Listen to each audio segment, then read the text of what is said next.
Welcome back to Adobe Live here on Behance. My name is Voodoo Val, and I am going to be your host yet again for the Photoshop Daily Creative Challenge. We're going to be jumping into challenge number 4 today of our 2-week challenge segment, and I'm very excited to jump into what I have planned for you today. But first, welcome everyone in the chat. I see Gerard and Kevin and Patty, Susan, Ralph, Aria, Tanya, Anna, Sam.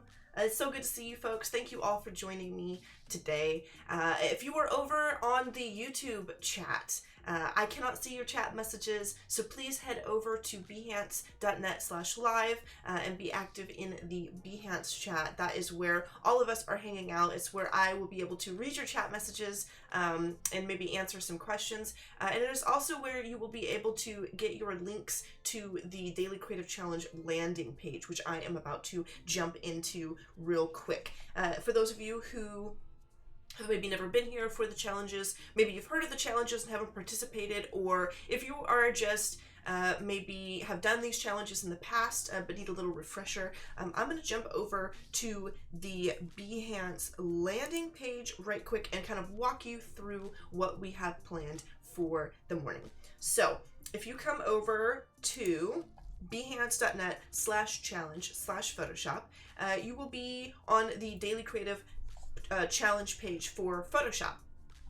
Now, we have a little how does it work 1 through 4 step plan here for you folks to let you know how to get started. It says each day you will receive a challenge. So if you scroll down here, you'll notice that every morning we are actually unlocking a challenge for you folks to participate in. We've done a challenge on layers and selections, on bevel and emboss, on patterns, and then this morning we are actually jumping into shapes and layer masks. It's going to be super fun. I can't wait to do this. But first, I want to make sure you guys know that I do actually have a starter file for you. So if you maybe learn a little bit better when you have a starting place or a guide, all you have to do is click this Get Started button right here, and it will give you the starter file that I have prepared for you. And if you need to come back and watch me do this challenge to help you on your way, all you have to do is click Watch Video.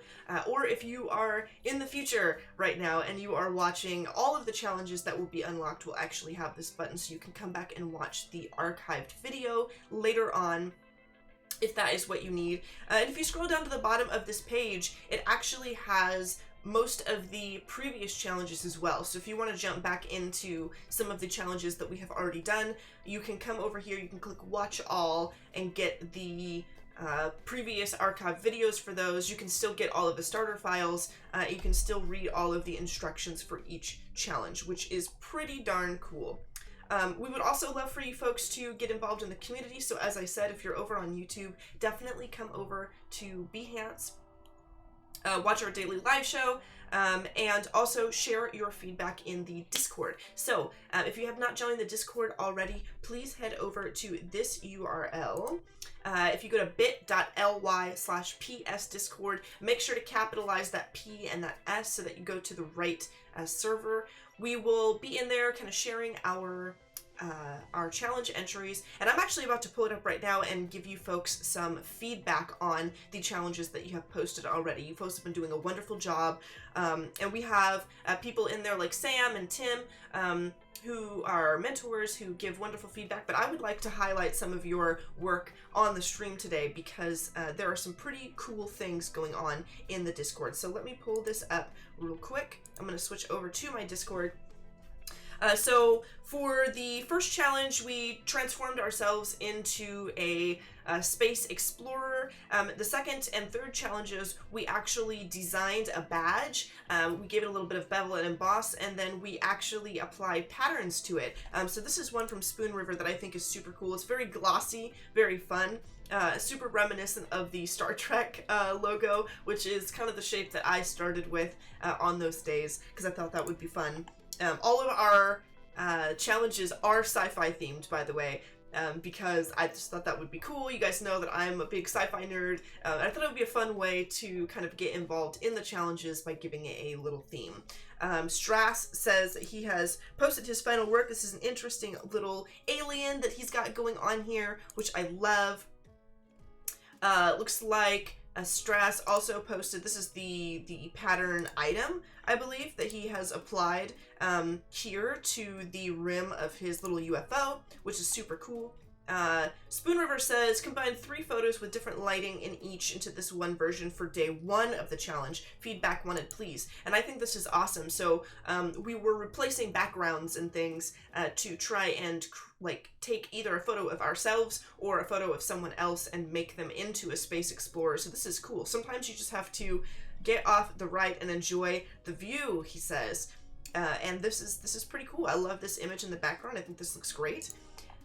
We've got Manib, who has added a nice pattern to a piece of armor, piece of space armor, for his challenge.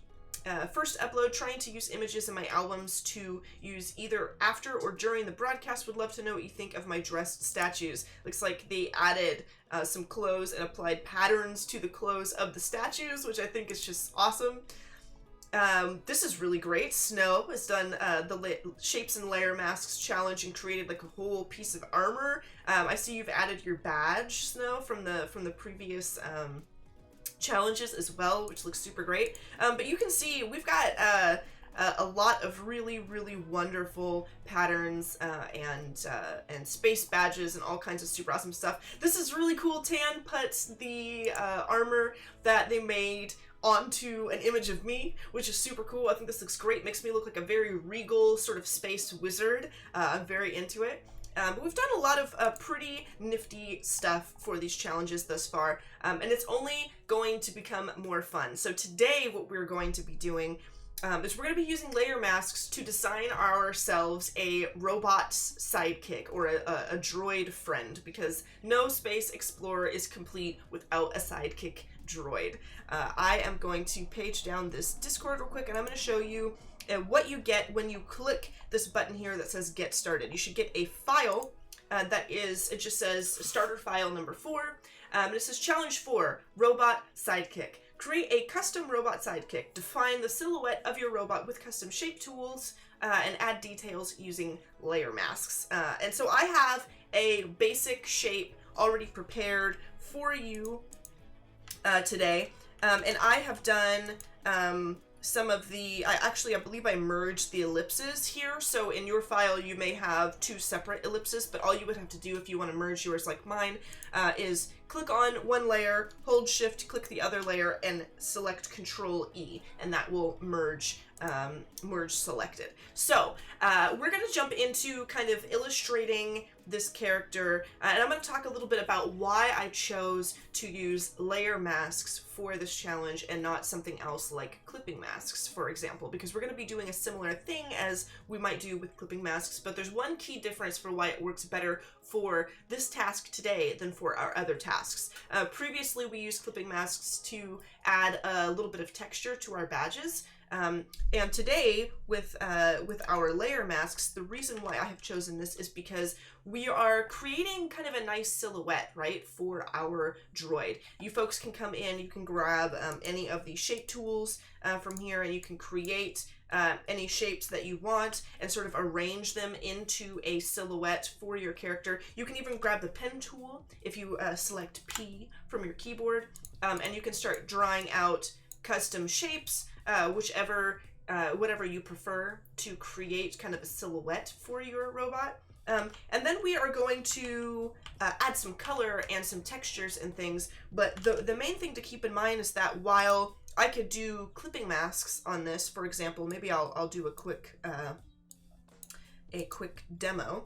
I'm going to make a new layer. I'm going to say Control Shift in to create a new layer. I'm going to call this texture. If I were to create, oops, there we go. If I were to create a clipping mask out of this, let me grab my brush. I'm going to turn this onto a red color, and I'm just going to scribble over the top of this just for the sake of putting something down on the canvas. If I were to create a clipping mask out of this, I could right-click that texture, say Create Clipping Mask. Basically what it does is it adheres to the borders of whatever is on the layer below the texture that I want to apply. And this is all well and good. You can use clipping masks in your project today if you prefer, but the difference between this and doing a layer mask, for example, is that if I do this same thing, I'm going to actually hold Control, and I'm going to click the image icon for that layer to select what's on the layer. And then I'm going to hit this button right here. This is our layer masks button, this little rectangle with the dot in it. If I do that, it makes a layer mask of that shape, which still allows me to, if I select this first icon here, hit my brush. We may have to rasterize the shape because I'm going to need to draw on this. Or another thing that you can do if you don't want to paint directly on your item is that with that selection made, you can actually make a new layer and make a layer mask off of that. But for this, what I want to make the layer on my actual shape, because that's where the magic sort of happens. So I can come in here and I can use my brush and I can paint within the borders of the shape just fine. But for today, because we have the layer mask, I can come over to the other black and white icon for this layer. I can select that. I can make sure that my brush is set to either white or black. I'm going to set it to black now to subtract. And I can actually subtract from the silhouette shape of that as well. With clipping masks, you can't do that. With clipping masks, you are kind of locked into the shape that is below the layer. And if you want to change it, you have to go back to that original layer and edit that shape. However, with layer masks, I can come in and I can actually edit that silhouette. I can subtract from that shape if I want it to be a little bit different.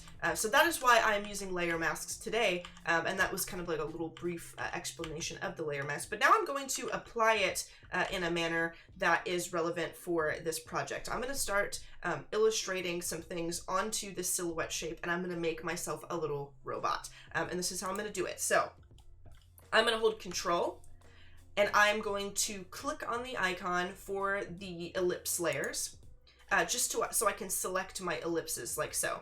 I'm going to hit my layer, my layer mask icon there. I'm going to right click on my mouse, or you can actually click on your stylus, and it will open your brushes panel. You might not have all the brushes that I do. I'm kind of a brush fanatic. I have tons of different brushes that I like to use for my paintings, but I'm going to use some default brushes today so that you and I can use the same brushes in our project if that helps you to move further with the challenge. So I'm going to grab this soft round brush, and that is something that you will have. And I'm going to continue to be selected on a reddish color. I'm going to make my brush a little larger. I'm going to make sure that I'm selected onto the first layer icon here. And I'm going to come in and I'm going to block in, let me bring it back down to red. I'm going to block in some red color here. I don't want to color the entire thing. I kind of want to give this a gradient. I'm going to select some blue on here, and I'm just kind of trying to give this a little bit of a 3D kind of vibe, because I don't want it to be like a flat design. If you want flat design in yours, that's totally fine. This is just my personal preference for my robot sidekick. So I'm gonna just kind of dab in. I'm just clicking with my mouse. So those of you who don't have a stylus or a trackpad, if you're working with a mouse today, this is something you can totally do with a mouse. And I've just added, you know, some gradient colors of my choosing just to make that look like it is 3D. And then I'm going to grab a harder round brush. I'm going to hold Alt, by the way. Whenever I'm sampling colors, I'm holding the Alt button so that I don't have to come over here and grab my paint dropper from the Tools panel. All you have to do is click Alt, select the color you want, and then release Alt, and you will have that selected as your color. And I'm going to come over here and I am going to, with my brush really small, I'm using the left and right brackets to resize my brush. I'm going to give it a little click, just a little dot of light on there to make those look kind of shiny. And then I'm going to come over and I'm going to also give some depth to this bar that I have here. So I'm going to select that rectangle. I'm going to hold Control again and select that icon, or the layer icon.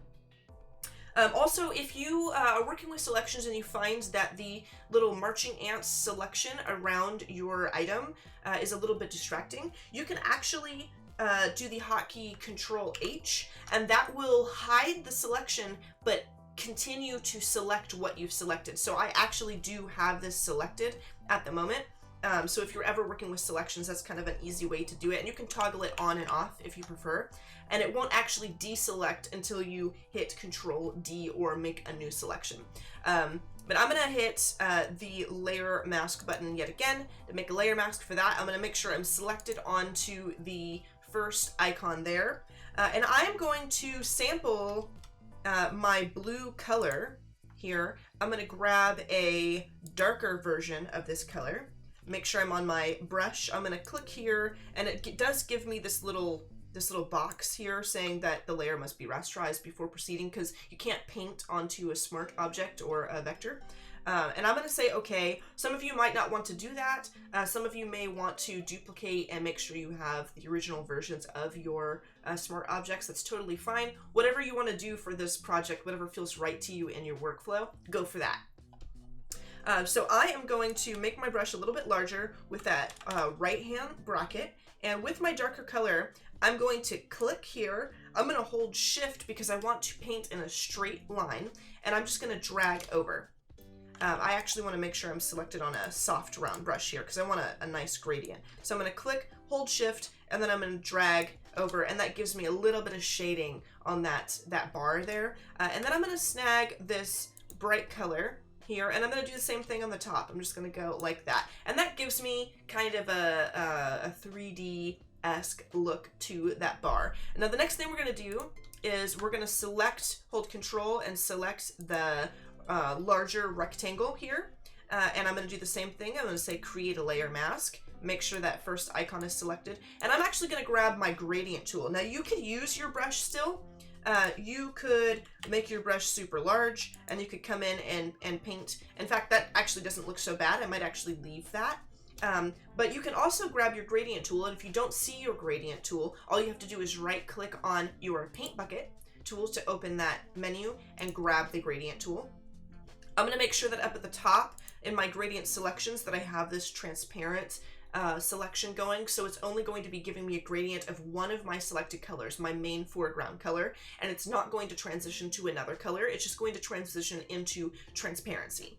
And I'm going to grab this dark color here. I'm gonna click. I'm gonna hold Shift so that I get a very smooth gradient, and I'm not like going off to the side like so. I want to make sure I hold Shift so that I go straight up, and I just want to do that, give it a little bit of depth. So I have this cool shape, but it doesn't really look like a robot just yet. So I'm going to actually embellish a little bit. I have my shapes grouped here, but I'm going to click that little bracket to collapse my group, and I'm going to make a new layer above that. I'm going to say Control Shift in to create a new layer.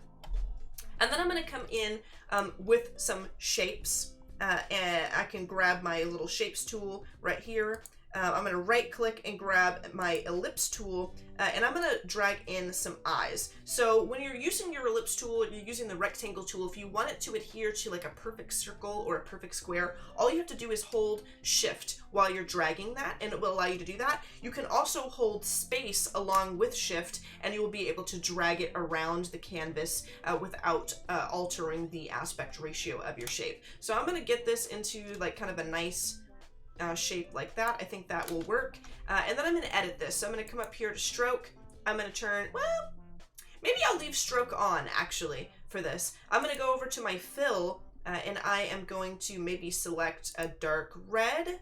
Could work. And then in my layers, I am going to create another layer mask. I'm going to control click, make a layer mask, grab my gradient tool, and I am going to make sure I have that first icon selected. Let me see. Can I not use my gradient tool? Well, we'll use the brush tool then, because that's fine. There we go.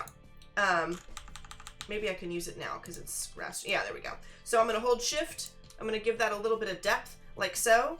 And then I'm also, with my brush tool, I am going to grab a little bit of white, and I'm going to add a little bit of shine like so. And then what I'm going to do is I'm just going to hit Control J to duplicate that, Control T to transform, and I'm going to drag this over so I have two eyes. And then I'm also going to, maybe if you want to, you folks can also do the little shine dot if you want. I kind of like that, honestly, giving it a little boop and another little boop. This one doesn't really show up too well because I've already got some white. Oh, wait, jump over to the right layer. That'll do it. Boop. And give it a little dot of light. And then lastly, I'm going to add a mouth. So I'm going to grab a rounded tool here, or you can do the sharp rectangle tool, whichever you prefer. I'm going to drag this out like so. I'm going to Control T to transform and make sure that's in the center like that. And then I'm going to say enter to place. I'm going to turn the fill on to white. And then I'm going to make a layer mask out of this as well. I'm going to select, say, layer mask. I'm going to zoom in here, and I'm actually going to give it kind of an interesting robot mouth. So I'm going to grab my brush tool. I'm going to make sure I have the sharp, hard round pressure brush selected. I'm going to select a black color. I'm going to make sure that I have my first icon selected for this, rasterize my layer. And I'm going to do something interesting here. I'm going to drag, oops, make sure I'm on black. I'm going to drag a straight line through here. And I'm doing this by holding shift to make sure that it adheres to a straight line. And I'm going to turn smoothing on because I'm going to do this with the mouse instead of my stylus like I normally would, because I know that not everyone has a stylus. And I'm going to add just like a little bit of that and a little bit of that. Like so. Maybe I want to make sure I don't break the borders of that line. Boom. And turning smoothing on just allows me to make a really nice stroke of the brush without using the stylus. It gives me a little more control over things. And you could leave it like this, or you could do what I want to do, and that is I'm going to come in here with the hard round eraser, oops, or with a white brush, and I'm going to erase out some of this business here. And it's not really as clean as I might like. Usually I would use a brush for this and with my stylus to kind of give it a little more oomph, if that makes sense. You could also, if you don't want to go through and noodle with it that way, you could also come in and just do one stroke. Let's see, we can grab our brush. We can do a straight line up until this point, and then give it a little, bit of that. Go a straight line again. Do that again. Maybe come down. And then go. Just to give it like a little sound wave kind of look, like he's got like a little robot mouth. And that is how I would create a little robot character. Now, if I had more time, I would be putting more detail into this, but I don't, so I can't. But I can't wait to see what you folks use layer masks to create. I can't wait to see your little robot sidekicks. I know it's going to be awesome. Definitely post your entries into the Behance and post them on Discord so that we can all check out your awesome designs. I'm going to take off for the day, but we still have some awesome segments coming up after me today, so definitely stay tuned. For those of you who like UI UX, there will be a daily challenge for that as well coming up later in the day. And I'm gonna have to take my leave for now, but I will be back next week with another week of challenges for you folks. So I will see you next time. Happy designing and good luck to you all. Adios, everyone.